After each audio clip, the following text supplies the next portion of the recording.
नमस्कार, आप सभी का स्वागत है। आप देख रहे हैं न्यूज 24 और मैं हूं आपके साथ अंजलि आनंद। बुलेटिन की शुरुआत करते हैं इस वक्त की बड़ी खबर के साथ। इंडिया नाम बदलने पर संजय राउत का बयान आया है।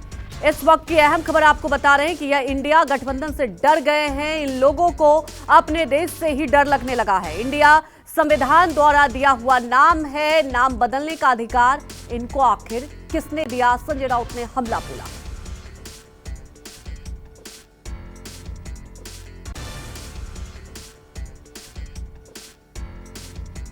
तो इंडिया के नाम पर लगातार आपको बता दें कि विपक्ष हमला कर रही है और सीधे तौर पर कहा है कि इतनी अंग्रेजों से दिक्कत है तो राष्ट्रपति भवन को भी छोड़ देना चाहिए। इंडिया के नाम पर कांग्रेस का हमला, और देखिए लगातार इस पर सियासत हो रही है, सियासी संग्राम भी मचा हुआ है।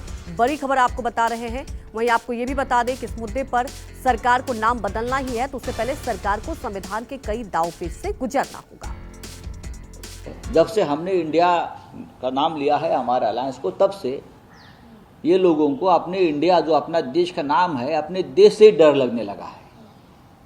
ये विश्व में पहली बार होता है कि कोई राज्य करता, कोई रूलर अपने देश के नाम से ही घबराता है, डरता है और देश का नाम बदल जाता है।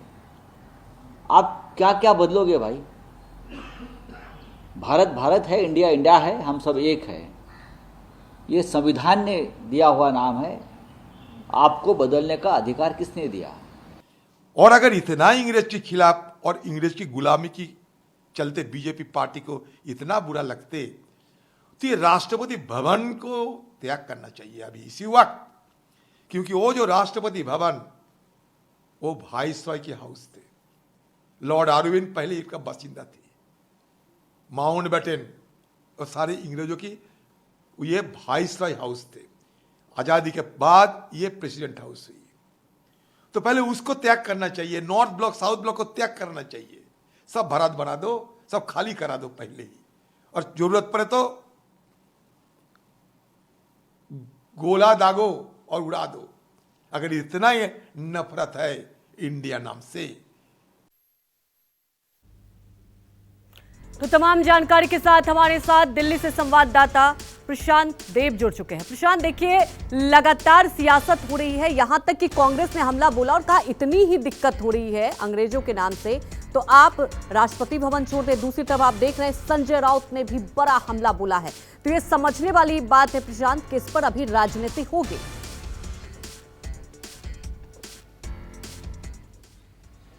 देखिए, पूरी तरीके से मामला ये राजनीति का ही है और आने वाले चुनाव से जोड़कर को भी इसको देखा जाना चाहिए। कोई कुछ भी कहे डिबेट में, बहस में, लेकिन ये मसला सीधा सीधा जुड़ता उसी से। मैं बार बार कह रहा हूँ कि वॉर ऑफ नैरेटिव्स है, नैरेटिव सेट करने की कोशिश है। देखिए, जो जब से इंडिया गठबंधन बना है तभी से ये सब चीज़ें निकल के आई हैं। तो अब ऐसा लगता है कि जो इंडिया की लाइन खींची गई है उससे बड़ी लाइन बीजेपी खींचने की कोशिश कर रही है भारत की, यानी कि इंडिया बनाम भारत।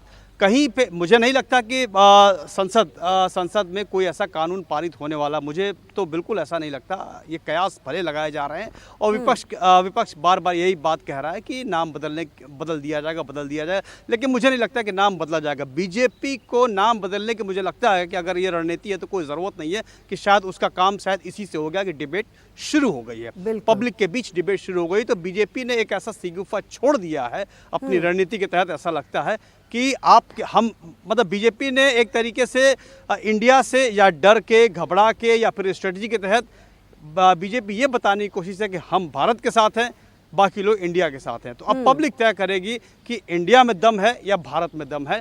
तो मैं वही कह रहा हूँ कि नैरेटिव सेट करने की बात है। तो ये इससे पहले कि विपक्षी दल जैसे कि इंडिया उन्होंने नाम रखा, भारत को भी हाईजैक कर लें। बीजेपी ने ऐसा लगता है कि भारत को हाईजैक कर लिया है कि अब भारत के साथ हम हैं, मतलब भारत का नाम हमारा है। उन्होंने अपने आप को इससे जोड़ लिया है, क्योंकि ये बात सच है कि इंडिया का जिक्र तो हर जगह है और हर जगह है प्रधानमंत्री मोदी खुद करते रहे, इंडिया कई बार हजारों बार करते रहे, लेकिन चूंकि जब से इंडिया गठबंधन बना है तो उसका जो तोड़ निकाला है कि उन्होंने भारत को कैच कर लिया कि भारत हमारे साथ, हम भारत के साथ हैं। तो अब जनता किसके साथ है, इंडिया के साथ है या भारत के साथ है, ये नैरेटिव सेट करने के लिए बहस छोड़ दी गई है। तो कहीं मुझे नहीं लगता कि संविधान बदलने की या कानून बदलने की कोई ज़रूरत है। जो परसेप्शन है, परसेप्शन वॉर ऑफ परसेप्शन में कौन जीतेगा ये वक्त बताएगा। ये बात सच है कि इंडिया गठबंधन एक बड़ी ताकत के तौर पे इकट्ठा हो रहा है और ठीक से शिकस्त दे रहा है। ज़मीन पे कितना काम करेगा ये तो वक्त बताएगा, लेकिन ये बात सच है कि युद्ध के मैदान में कोई भी अपनी प्रतिद्वंदी को कम नहीं आंकता। तो बीजेपी भी इन तमाम जो दल इकट्ठे हुए हैं उनको कमतर बिल्कुल नहीं आंक रही है। तो इसी वजह से बार बार चूँकि चुनाव का सीजन आ गया, चुनाव के मैदान में कूद ही चुके हैं, तो क्यों ना इसी बहाने उनको शिकस्त दी जाए, उनको की जाए। तो बीजेपी की ये पूरी रणनीति है और जाहिर सी बात है कि जब अपोजिशन की भी रणनीति है तो ये तो चलता रहेगा और चलता रहता है और ये बिल्कुल चलता रहेगा और आगे अभी और भी आप देखिएगा। तो एक तरीके से ये कह सकते हैं कि एक ऐसा सिगुफा रह के सरकार की तरफ से, बीजेपी की तरफ से छोड़ा जा रहा है, चुपचाप छोड़ के वो बैठ जा रहे हैं। एक बार एक ट्वीट आया जिसमें प्रेसिडेंट ऑफ भारत लिखा गया, अब एक ट्वीट आया प्राइम मिनिस्टर ऑफ भारत लिखा गया, अब उस पर बहस शुरू हो गई। तो ये स्ट्रेटेजिकली कराया जा रहा है ताकि इसका जो नतीजा निकलेगा वो किसके फेवर में जाएगा वो वक्त बताएगा। बिल्कुल तो प्रशांत, ये समझने वाली बात है जैसा कि आपने कहा कि एक सिगुफा छेड़ दिया गया है। और अब देखने वाली बात है कि 2024 लोकसभा चुनाव, इंडिया बनाम भारत, और आपने देखा भी प्रशांत की जो लेटर जारी किया गया द प्रेसिडेंट ऑफ भारत। तो कुल मिलाकर आपने सही कहा कि ये पब्लिक के मन में एक मैसेज कि आप इंडिया के साथ हैं कि भारत के साथ। हमारे साथ जुड़ने के लिए आपका शुक्रिया।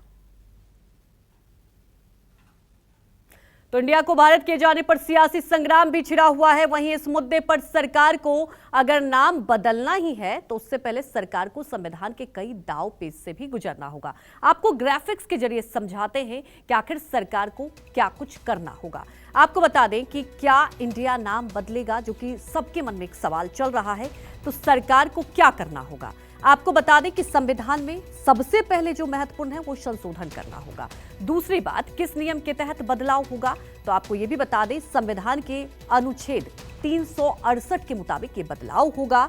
और महत्वपूर्ण बात यह है कि कितना बहुमत चाहिए, तो आपको ये भी बता दें संसद की 2/3 बहुमत चाहिए होगा। तो वहीं सबसे बड़ी बात यही है कि आखिर कितना बहुमत चाहिए, ये भी महत्वपूर्ण है। दूसरी बात, सवाल ये भी है कि अभी संविधान में क्या लिखा है, तो इंडिया अर्थात भारत ये लिखा हुआ है, अभी संविधान में इसका जिक्र किया गया है। संविधान की किस धारा में जिक्र किया गया है, तो आपको ये भी बता दें आर्टिकल 1 में इस बात का जिक्र किया गया है, जिसका लगातार बार बार आप देख रहे हैं कि विपक्ष भी जिक्र कर रहा है कि इतना आसान नहीं है, सबसे पहले संशोधन करना होगा।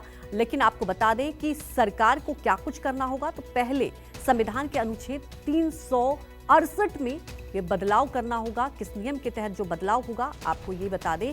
बहुमत की बात करें तो संसद की 2/3 बहुमत, 2/3 बहुमत चाहिए होगी इसके लिए।